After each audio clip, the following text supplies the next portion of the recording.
தொடர் கனமழை காரணமாக தூத்துக்குடி, திருநெல்வேலி மற்றும் தென்காசி மாவட்டங்களில் இன்று பள்ளிகளுக்கு மட்டும் விடுமுறை விடப்படும் என மாவட்ட ஆட்சியர்கள் அறிவித்துள்ளனர்.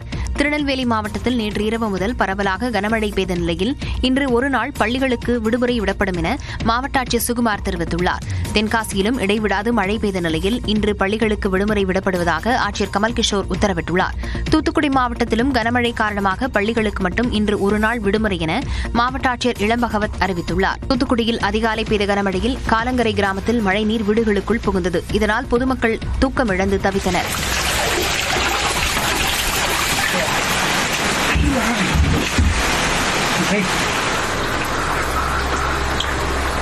இதேபோன்று பழைய மாநகராட்சி பகுதி, ரயில் நிலையம் செல்லும் சாலை, கடற்கரை சாலை உள்ளிட்ட பகுதிகளில் மழைநீர் தேங்கியது.